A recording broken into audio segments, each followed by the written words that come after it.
So if the rumors are true and the sales and the player base are down right now on Black Ops Cold War, they're going to have to figure out a way to start profiting. Of course, they're already profiting, but they're not making as much profit as they were last year. So they're going to have to switch something up. My prediction is what they're going to do is they're going to start trying to push more blueprints and more in-game content for sale within the store. What I think is going to happen is a lot of these COD partnered YouTubers and streamers are going to start making videos with a lot of these blueprints that are on sale. And basically, essentially, they're going to be making YouTube videos that are advertisements for the kids to want to get these guns.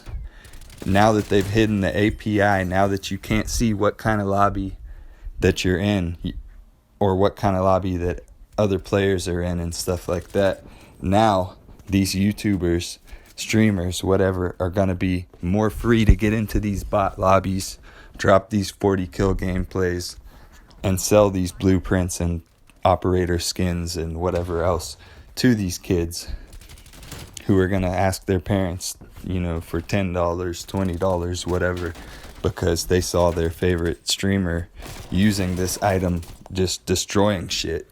So, oh man, I need that OP gun. And then even if the gun's not even necessarily rigged in any kind of way, which it could be, as we saw with the gallantry blueprint for the MAC-10 that was stronger than the regular version. If that's the case for that weapon, it does usually eventually get patched once enough people realize the fuckery that's going on.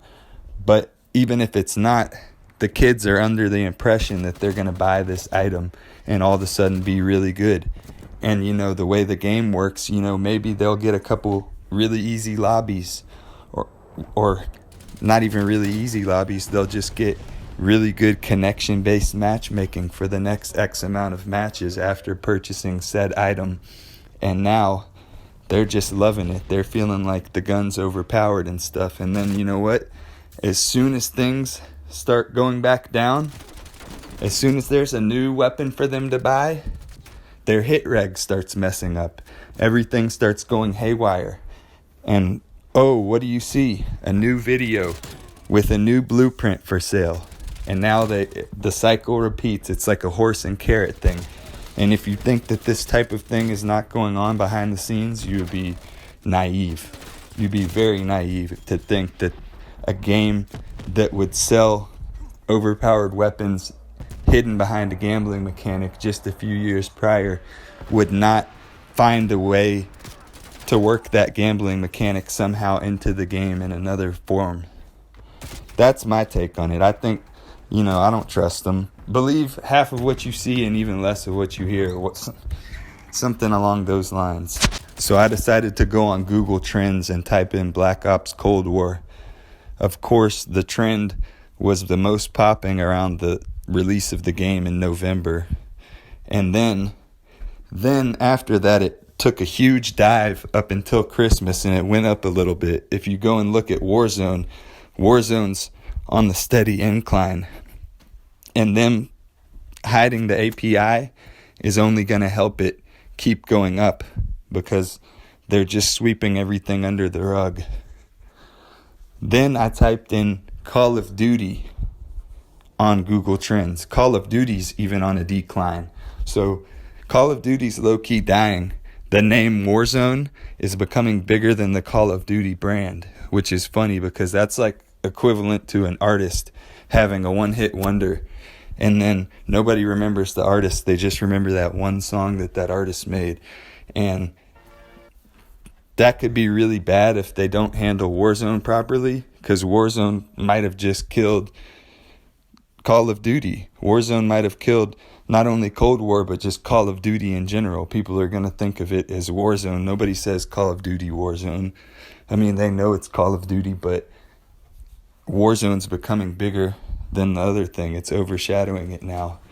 If you've seen that Netflix movie, The Social Dilemma, that's basically talking about social media and the way that the algorithms are working in the background to manipulate and gain your attention, change your perspective, all these different type of tactics that they're doing the same exact thing in the game.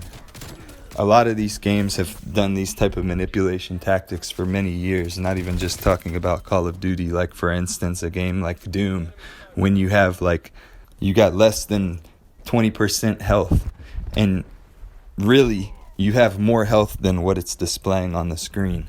This is just to give you a feeling of, like, desperation and heat of the moment when you're actually going to triumph. And it knows you're more than likely going to triumph because it's showing you that you have less health than you actually have. And then when you beat the situation and you just barely beat it, you get a certain feeling, a dopamine rush that you wouldn't have gotten if you just totally smashed on them with no effort.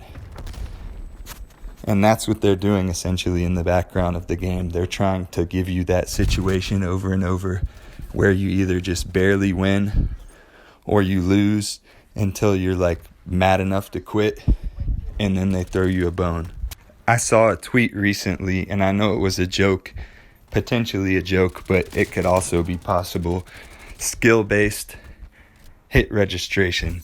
Skill-based matchmaking in the sense of putting you in a lobby, potentially with such variation in ping to give you inconsistent hit registration, or to give somebody an advantage over you because their connection is connecting to the server faster than yours is, or vice versa. So you're just getting inconsistency all around the board.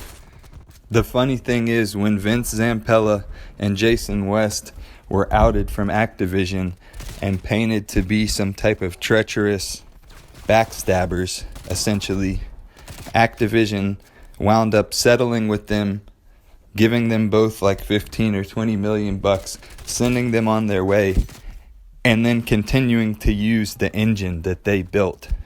So basically, they took their blueprint and ran with it, and then tried to paint them as being some type of liars and stuff like that, when in reality, Bobby Kotick just wanted their fucking goods so he could use it however he saw fit.